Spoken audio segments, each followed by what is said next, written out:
చిరంజీవికి కమలం గాలం. బీజేపీ మాస్టర్ ప్లాన్ ఇదే. రాజకీయాలు చేయటానికి ఎన్నికలే సరైన సమయం, సందర్భమని అనుకుంటారు. అవకాశాలు సృష్టించడమే అసలు సిసలు రాజకీయం. రాజకీయాల్లో జరిగే డెవలప్మెంట్లు చాలా వరకు ప్రీప్లాన్డ్గానే జరుగుతాయి. సడన్గా జరిగే డెవలప్మెంట్లు చాలా తక్కువనే చెప్పాలి. ఏదో సినిమాలో చెప్పినట్లుగా ఎక్కడో స్విచ్ చేస్తే ఇంకెక్కడో బల్బు వెలిగినట్లుగా ఉంటాయి కొన్ని డెవలప్మెంట్లు. ఈ రాజకీయ విద్యలో బీజేపీ టాప్. అసలు మ్యాటర్ ఏంటంటే, ఢిల్లీలో కేంద్ర మంత్రి గంగాపురం కిషన్ రెడ్డి ఇంట్లో సోమవారం జరిగిన సంక్రాంతి పండుగ సంబరాలకు ప్రధానమంత్రి నరేంద్ర మోడీతో పాటు కేంద్ర మంత్రులు, బీజేపీ ఎంపీలు, సీనియర్ నేతలు చాలామంది హాజరయ్యారు. బీజేపీ ఎంపీ, కేంద్ర మంత్రి కిషన్ రెడ్డి ఇంట్లో సంబరాలకు మోడీ, కేంద్ర మంత్రులు, బీజేపీ ఎంపీలు, సీనియర్ నేతలు పాల్గొనడంలో ఎలాంటి విశేషమూ లేదు. అయితే ఇక్కడ గమనించాల్సింది ఏంటంటే, మెగాస్టార్ చిరంజీవి కూడా ఈ వేడుకలకు హాజరవ్వడం. కిషన్ రెడ్డి ఇంట్లో జరగబోయే సంక్రాంతి సంబరాలకు మెగాస్టార్ చిరంజీవి పాల్గొనబోతున్నట్లు ముందుగా ఎక్కడా సమాచారం లేదు. అయితే తన ఇంట్లో జరిగే కార్యక్రమాలకు ఎవరెవరిని పిలవాలనేది పూర్తిగా కిషన్ ఇష్టమే అనటంలో ఎటువంటి సందేహమూ లేదు.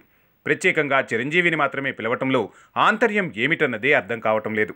నిజానికి చిరంజీవిపై బీజేపీ ఇలాంటి అభిమానం చూపడం ఇదే మొదటిసారి కాదు. పలుమార్లు ఆయనపై ప్రత్యేక అభిమానం చూపిస్తున్నారు. చిరంజీవి అంగీకరిస్తే ఆయన్ను రాజకీయాల్లోకి తీసుకురావాలని భావిస్తోంది కమలదళం. కానీ ప్రత్యక్ష రాజకీయాలపై చిరంజీవికి విరక్తి పుట్టేసింది. తాను వచ్చే ప్రశ్నే లేదంటున్నారట మెగాస్టార్. గతంలో అనురాగ్ ఠాకూర్ ఈ అంశంపై నేరుగానే చిరంజీవిని ప్రశ్నించారు. కేంద్ర మంత్రి అడిగినా సరే చిరంజీవి అదే సమాధానమిచ్చారు. అయినా బీజేపీ అభిమానంలో ఏమాత్రం మార్పు లేదు. చిరంజీవిని ప్యాంపరింగ్ చేస్తున్నారా, లేకపోతే మరేదైనా కారణం ఉందా అన్నది వారికే తెలియాలి. కొద్ది రోజుల కిందట రాష్ట్రపతి కోటాలో చిరంజీవిని రాజ్యసభకు నామినేట్ చేస్తారన్న ప్రచారం జరిగింది.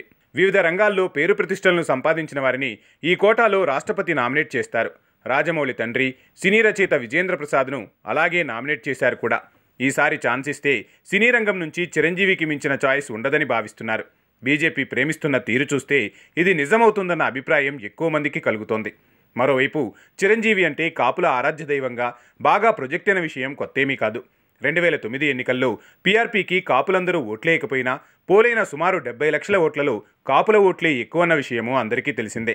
రాజకీయంగా ఎదురుదెబ్బలు తిన్న చిరంజీవి 2014 తర్వాత నుండి ప్రత్యక్ష రాజకీయాలకు దూరమైపోయినా సినిమాల్లో డైలాగులు, తమ్ముడు పవన్ ద్వారా రాజకీయంగా అప్పుడప్పుడు వార్తల్లో వ్యక్తిగా నిలుస్తూనే ఉన్నారు.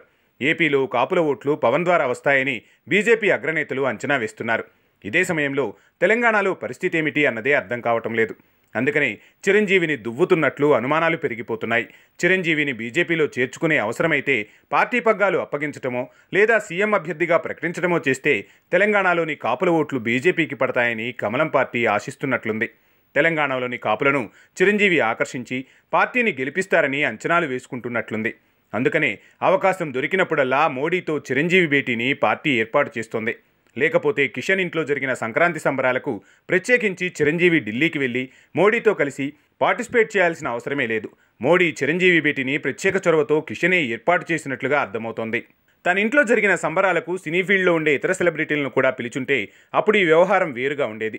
చాలామంది సెలబ్రిటీలను పిలిచారు కాబట్టి చిరంజీవిని కూడా పిలిచారని, ఇందులో ప్రత్యేకత ఏమీ లేదని సరిపెట్టుకోవచ్చు. అలా కాకుండా ప్రత్యేకంగా మోడీ పాల్గొనే సంబరాల్లో చిరంజీవిని మాత్రమే పిలిచారు కాబట్టి ఇప్పుడు మోడీ చిరంజీవి భేటీపై అనుమానాలు పెరిగిపోతున్నాయి. చూడాలి మరి ఏం జరగబోతోందో, ఏం జరుగుతుందో.